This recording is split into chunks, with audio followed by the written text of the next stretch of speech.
Welcome into the basketball show as we get rolling for another full weekend of SEC basketball. Everybody's playing on a Saturday after Alabama had a midweek bye. The Tide gets back at it on Saturday night, and then they're not coming home. They're going to stay out there and do a little road trip. They're going to watch the Super Bowl together, and then they're going to go to Austin, Texas. So Fayetteville for the weekend, Austin, Texas for a midweek game. Then they come home to play the number one team in the country. Jim Dunaway, Taylor Korn. I'd like a good road trip middle of the season. I don't know about you, but I don't mind going on the road for two games, and especially if you win them both, have a little bonding time, right? Yeah, and the way that these guys are getting treated, sign me up. You They don't mean have to worry the about anything. Their first? laundry's done, their food's provided. I mean, it's like an all-inclusive resort. Yeah, three meals a day and a lot of fun, movies, and get the massages, the hot tub, the cold tub, shoot a little hoop. That does sound good. It's good for Auburn right now. They're still number one for four straight weeks now in the AP poll. That's a school record, unanimous still, number one in all the metrics. And we'll talk about this Auburn team getting ready for a good one on Saturday against Florida. A great matchup. Man, we remember that game last year at the SEC tournament, how good that game was. That one horrible injury, and that kid's not back yet for Florida. He's going to miss the whole year, but that was such a high quality game. I left there thinking both those teams, obviously, I thought could win the national championship, and neither one of them did. But that was such a fun game last year in Nashville at the SEC tournament between Florida and Auburn. It was, and I think the dynamic kind of changed for Florida. The beginning, I can't remember how close to the start or how quickly the Florida player got injured, and it was a brutal injury. It was awful. It was heartbreaking to watch. But I feel like after that, it was kind of, it seemed like it was all Auburn from then on out. But those two teams were playing good basketball throughout the SEC tournament. Absolutely. We're going to talk about a lot of things here, including some who do we want to see more of, some stock up, stock down. We'll talk about what is turning into a historic race for National Player of the Year between Cooper Flagg and Johni Broome. And I know you worked today some on getting some feedback from the audience. And we'll talk about some Alabama resume questions. I just want to make one observation really quick about the grind of the SEC and what Duke is going through in the ACC. They beat the pants off Syracuse the other night. And then this stat comes up to me, and I just want your reaction. Duke has a 48.9% chance, 48.9% chance not to win the league. They've got a 48.9% chance to finish 20-0 in the ACC. What do you think of that stat? Almost 50-50 that they don't lose a game in the ACC. That's how dominant they are ahead of everyone else in that league. I don't know if I necessarily look at it as Duke being dominant. I think I look at it as the ACC being a cakewalk this season. Duke is an elite team. I'm not trying to discredit that, but they're not playing competition night in and night out like the SEC teams are right now. And that's just a matter of fact. Let me ask you this, because I believe this to be true. And I think we see this in football sometimes. And I think we've seen this. I'll use a basketball example because people get tired on the basketball show of me using a football example. I'll use a basketball example. Duke this year is going to be like Gonzaga, Taylor, because when we get to the meat of the NCAA tournament, Sweet 16, Elite Eight, Final Four, who's going to be tested? The SEC teams, the Auburns, the Alabamas. They've been playing NCAA tournament teams all year long. Gonzaga all the time would be, good pre-conference, and they play all those, the St. Mary's, the St. Joe's, and all the Saints, and all the, the Cal Poly, all those teams in the West Coast, the Pepperdines. Then they get to the NCAA tournament, they'd run into somebody who was tough, and they'd get bounced. I don't think Duke will be ready for the NCAA tournament. Call me crazy. What do you think about them? Maybe it being too easy for them before they get to the tough games. I've heard a number of different people talk about this, and I've heard two very polar opposite opinions on it. And I think that both could be a little bit true. One, what you're saying, they're not going to be prepared, having to play competitive team after competitive team after competitive team. But then on the other side of things, they're probably going to be one of the most rested teams in the tournament because they're not getting beat up every night. So I don't know, but I think one thing that would be concerning to me if I were a Duke fan is the fact that your team is very dependent on Cooper Flagg. He's the heart, the soul, the glue of that team. And he was dominant in high school. He's one of the best players in that class, if not the best player in that class. He's projected to be number one overall draft pick, but he hasn't experienced something like the NCAA tournament. He's experiencing collegiate competition, but he's not experiencing the level of competition that they're going to experience in the tournament. So I think the combination of them not playing, competitive teams every night and a true freshman being the heart and soul of that team could be a recipe for an upset. But then again, I mean, they are talented. They're not only Oh winning yeah. games because their conference is easy. They're a very good basketball team, but I do think that would be concerning to me if I was a Duke fan. That would be something that was just kind of lingering in the back of my mind. Yeah, you sort of want some quality games before you get to, the big ones down the road because they'll be a one seed. They'll get a cakewalk and a 16 in the first tournament game, and then in the 32 round of 32, then it'll be okay. It'll be sort of like the best of the ACC. And then when you get to the Sweet 16, I don't know if Cooper Flag and them would be tested for that 16-8 weekend just to get to the Final Four. Such a grind in the NCAA tournament. We're about a month away from Selection Sunday. We're halfway through the SEC schedule. So I got a couple of questions here right off the bat. First one is Auburn, Alabama related. And we'll go Alabama first on this. My question for you tonight, Taylor Korn, is who do you need to see more from? If you're a coach and you're in the Alabama, let's go Alabama locker room first. Hey, so and so, I need more from you right now. Who do you need more from?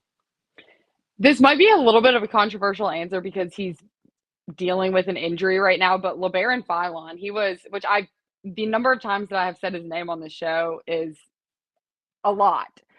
And I love him. I think he's an electric player, but he's kind of hit a little bit of a plateau. Could it be a freshman slump? Could it be more because of the injury that he's dealing with? I don't know. But I think that if he can get back to the production that we were seeing at the beginning of the season, it would take this team to another level. Yeah, I agree with you on that. I said that on the air, and I believe that to be true. That if you get Philon back to where he was, say in November and December, that can boost this Alabama team up. And the guy I'm going to go with is Jaron Stevenson. And I'm not one of the guys who've been, we've done I don't know how many basketball shows we've done, but in every chat room there's been Jaron Stevenson hate. But I saw him. I saw him the other day shoot the ball twice. Both times it went in. It's a pretty shot. He's 6'11". He's got a great jump shot, great form. I mean, you can make a logo out of his form. It is so good. So, man, you've teased me, man. You're like that beautiful sundress on a nice summer night. That I mean, everything I'm looking at is beautiful, man. I want to see more of it. Come on, Jaron Stevenson. Let's get hot, man. Shoot the basketball. Let's go and make those things go in. So, Philon for you, I'm going to go Jaron Stevenson. Same question. Now, this is harder for me because Auburn and Auburn's not playing their best basketball. I never have said that, but I know who Auburn is. Auburn's the best team in the country. So I know Auburn's the best team in the country. Everybody's chasing them. So it's harder for me to pick somebody in that locker room that I need to walk up to and say, "Hey, man, I need more from you." So I'll let you answer it first. Who you're going to say I need more from? This is also going to be a confusing answer at first, but Denver Jones consistently. If you look back at consistently Well, I'm just on saying the you said it. I got it right. I was so afraid to answer this because I was you were going afraid to I was say going to Denver get. Jones? I was going to say Denver Jones, but I was like, is she going to cuss me for saying Denver Jones? I'm so happy No. we have the same guy. Yeah, no, and I don't think he's played incredible defense all season. That has never wavered. But his offensive numbers, if you look at the closer games the closer games that Auburn's had in conference play, the Tennessee game, the South Carolina game, the Georgia game that ended up being one possession games, there's a common denominator, and it might not be the only common denominator, but Denver Jones scored in single digits in all of those games. So he's great on the defensive end of the court, but I think Auburn is extremely, extremely tough to beat when Denver Jones shots are falling. Yep. No, I agree. When Denver's shots falling, they're tough to beat. Miles Kelly came out and hit the first three the other night when we were there for the Oklahoma game. And then he and Pettiford didn't hit another three in that first half. And the team was 2 of 12 from three in the first half. Now they got really hot, and Denver had a couple in the second half, and it was no problem for Auburn against Oklahoma. Um, but I'm with you. There's something just a little bit more from Denver Jones on the offensive side, and I know he's got a lot on his plate out there at the point, and making sure everybody else gets their touches, and we're getting it to Janai and getting it to everyone else. But he's the guy for me, and I shouldn't get as excited that a 30-year veteran gets matches the answer here. But you're so dialed into that Auburn team. I'm very happy I had the same person because I was afraid to answer that. I'm like, am I really writing Denver Jones down here? But Because he I, hasn't been bad. no, that's right. They're the number one team in the country. It's hard to find someone that you can say I need more from. And it's only Yep. a compliment, I think, that you want more from him because you know what he can do. All right, away from Auburn and Alabama now. Stock up, stock down. Away from Auburn and Alabama. Let's go positive first. Stock up for you. Who is it? Arkansas. They looked to be falling apart a week ago. They go on the road and they beat Kentucky. They stay on the road and they beat Texas. They're without their star and Boogie Flan. And now they return home to the number 3 team in the country in Alabama. But it seems like this is the first time in conference play that they've had a little momentum. And going on the road and getting that win at Kentucky obviously has a lot deeper meaning for a few of the guys in the locker room as well as their head coach. But they just seem to be on the up and up because they were in a slump for a hot second there. They were, and you're right. Janelle Davis, the FAU star who's now with them, had a big game the other night. Last two games, he's looked like himself. They're definitely on the way up. My stock up is going to be a team that is 6-4 in the SEC, but they're a one seed in the latest bracketology, and they've been there all along. Is Tennessee. And the other night, they had great offense. They shot 59% from the field, 66 from 3 points. They scored 85 points in a game at home, usually when they're in a wrestling match, and they beat Missouri 85-81.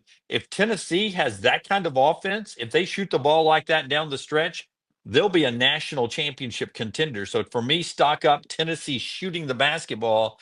Two big wins over Florida and then at home over Missouri, both of them at home for Tennessee. Now they go on the road at Oklahoma. Should be an easy Saturday for them, but that's my stock up. Stock down now. Neither one of us are mean people. I mean, No, both of us I would can like get to think not. yeah, we both of us can get into moods a little bit. I mean, it's well documented. I can get into a mood, but you can too, right? I mean, Yeah, yeah, yeah, yeah. you get a Yeah. little moody I can be sometimes. cranky, yeah. Yeah, you can. Yeah, you can. Um, so be cranky. Give me a stock down. This is going to seem like this is all about the game that occurred on Saturday, but mine's Kentucky. They lose at home to Arkansas. They lose to Ole Miss, and not necessarily. I mean, they have talent, and I think that Mark Pope was a great hire. But in terms of just like the fan base, it seems like the Cinderella window of this hire, the new era of Kentucky basketball, is kind of, in the rear view mirror at this point. Yeah, they beat that Tennessee team, lost two before that, lost two since. They're 1-4 in their last five games, and they're still like top 16 seed in the latest bracketology, but they're down to 15, so they're about to get out of that sweet spot in bracketology too. And I even saw ESPN.com this week had is Kentucky moving towards the bubble? Oh no, that's a that's a long way away, and I don't think they'll get there. But they are 1-4 in their last five. I'm going stock down with all these NCAA tournament teams projected at the bottom of the SEC. Like we need the bottom of the SEC to get a little bit better all of a sudden, and we're gonna stop losing. We're gonna start losing some bids here. I really want us to get 13 in, and I'm talking to Georgia, who bounced back and got the win over LSU at home. Good for them, but they were leaking. Texas, man, you just lost to Arkansas at home. You got to hold on, and then Oklahoma. Now, uh, I've seen them in person twice. And sadly, it's been against two of the best teams in the country in Tuscaloosa and in Auburn. So you can't judge Oklahoma by that, but they have not been competitive in either one of those games. And I have no faith that Oklahoma team is going to keep it together and make the NCAA tournament. So their stock down is for me. And maybe it was the way they played at Auburn and the attitude they Yeah. had. It was hard for me to leave there with a good Boomer Sooner taste in my mouth. Yeah, no, I have none, especially after watching, like, I started watching the first half of the Auburn game. It was on TV last night, and I just had it kind of playing in the background. And then I was looking through the stuff off my camera earlier this afternoon. I was noticing stuff. It's really hard to notice the things that they don't replay in the arena, but they replay on TV when you're watching a game in person. So a lot of the stuff that I'm sure got replayed 4 or 5 times on the broadcast, you miss with the naked eye just watching in person. And so when I was looking back at some of those videos, I sent you one earlier, I was like, yeah, these guys, I don't know how I feel about these guys. Yeah, they were almost like they were wanting to talk smack and poke the bear the other night, and they ended up getting beat badly by Auburn. So let's get to a discussion that it seems like I mean, we probably beat this horse to death talking about National Player of the Year, but our friends at the Field of 68 brought a comparison up. They believe Johni Broome is still in the hunt for National Player of the Year, and they believe now that Cooper Flagg and Johni Broome that it's going to be a historic race for National Player of the Year. And they brought up two historic Player of the Year races. One of them was J.J. Redick of Duke and Adam Morrison of Gonzaga back in the day, Redick and Morrison down the stretch. But one of the more iconic Player of the Year races was both in the same conference in the Big East back in the day. Patrick Ewing and Chris Mullins, who went on to both to be two NBA All-Stars. And that was one of the closest competitions for National Player of the Year ever. And that's the one everyone is starting to say now. That's what Cooper Flagg and Johni Broome's going to be, because you got to look at what Flagg does out on the perimeter, like Mullins did, mostly a shooter, not an inside player. Little does some rebounding, but mostly about shooting. And then when you have Broome, a lot like Ewing, points, rebounds, everything runs through him like it did Patrick Ewing back in the day. I think you believe, like the Field of 68 guys, that it's not Cooper Flagg automatically anymore, that Johni Broome has fought his way back into this conversation. Yeah, and I think I did a lot of stat comparison because I was interested in what their numbers were, when you put them side by side. And it's not, you kind of have to tweak it a little bit because Janai sat 2 games. The Georgia State Right. game earlier this season when he injured his shoulder, he played for 2 minutes. So obviously, he has 2 less games because of the 2 games that he sat out with his ankle. And then I canned the Georgia State game because he Yeah. played for 2 minutes. And that's when you're doing averages, that is going to screw everything up. Yeah. So if you compare Cooper Flagg's 22 games that he's played to Johni Broome's 19 games that he's played, people are going to think that I'm biased because I'm an Auburn girl. And a lot of times, like, yeah, there's some bias that leaks in. But if you put these numbers side by side, I mean, I think it would be hard to argue against Janai. One, well, there's also bias that goes into this because it's humans voting out. This isn't all like analytical or statistical. And Duke, the name Duke, having Duke on your jersey carries some weight. The fact that he's a freshman, the fact that he's projected to be the #1 overall pick in the draft, all of that, people take that into consideration, and that's something that sticks with you. But what I'm wondering is how much strength of schedule, strength of record, non-conference strength of schedule, like the way that their numbers match up, and then when you look at the level of competition that they've played, most of their numbers are almost identical. The totals, I mean, Johni's played, these calculations are with Johni playing 3 less games. He has, to Cooper Flagg's total, 172 rebounds. Johni has 218.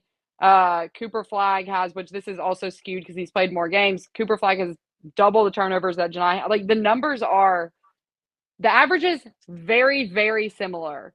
Very similar. The biggest differential is, um, in Cooper Flagg's favor is assists. He's averaging zero point 0.9 more assists per game. Johni Broome's field goal percentage is better. His rebounding is better. And then Cooper Flagg's averaging half a point more a game. Again, Yeah, but we're comparing 22 games to 20 games. And then Duke's uh the strength of record, Auburn's strength of record is ranked first. Auburn's strength of schedule is ranked fourth.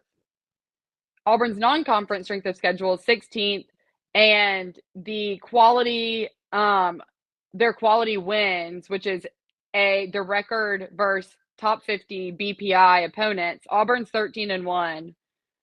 Duke is 6-2. Duke's strength of record is third. Strength of schedule is 26th. Non-conference strength of schedule is 23rd. So Auburn in every category that is calculated or recorded or ranked based on level of competition, Auburn's significantly more challenging, and they're basically putting up equal statistics. and both of them also are finalists for the Defensive Player of the Year, National Defensive Player of the Year. They put out a list of the 10 finalists for that. You can play your way still on the list. Winner doesn't have to come from that list, but they put those out occasionally from the U.S. Basketball Writers Association, which I'm a proud member of, and they put that out as well. So there is a Humble chance brag.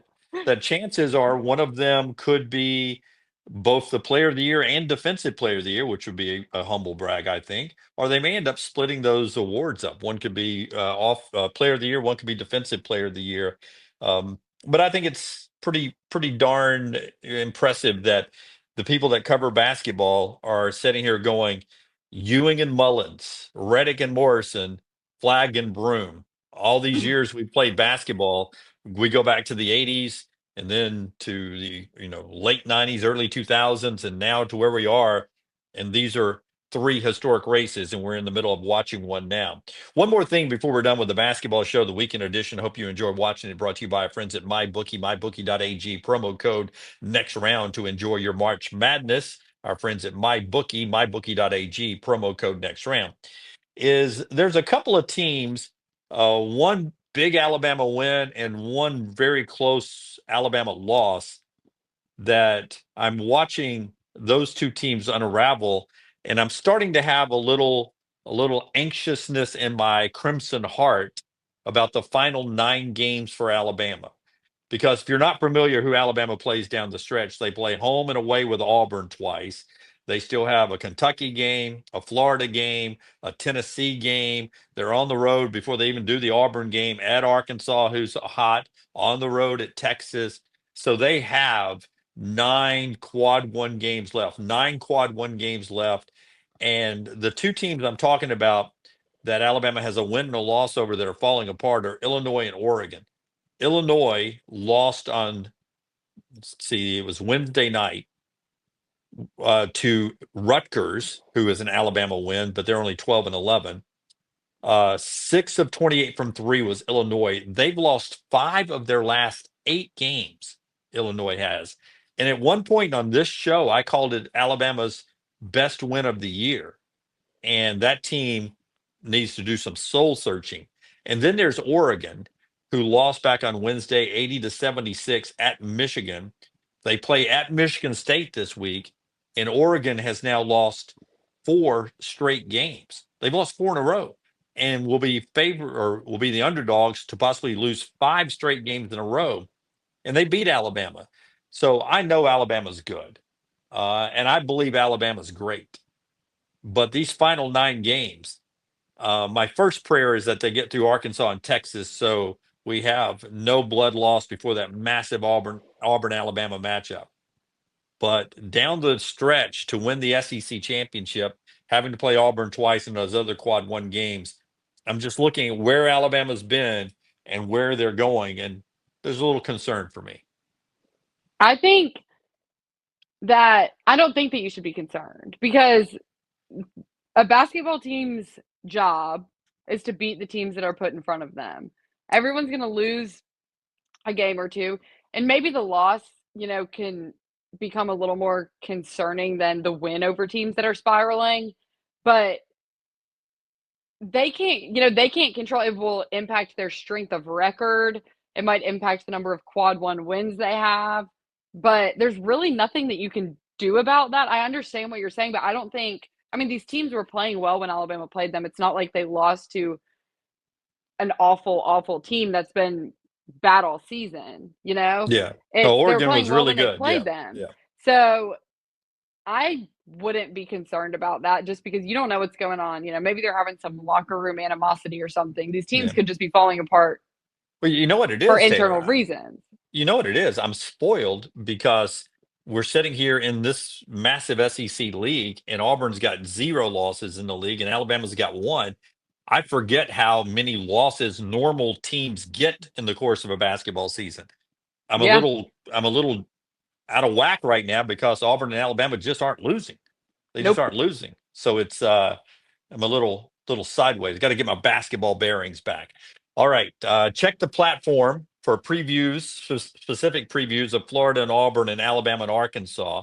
But that's this week's basketball show as we get you ready for a massive weekend that has Tennessee at Oklahoma, South Carolina at Kentucky, Texas at Vandy, A&M at Missouri, Florida at Auburn. We'll be at that game. Mississippi State, Georgia, Alabama at Arkansas, and Ole Miss at LSU. We'll have post game about 5-ish after Florida and Auburn, and post game about 9-ish after Alabama and Arkansas.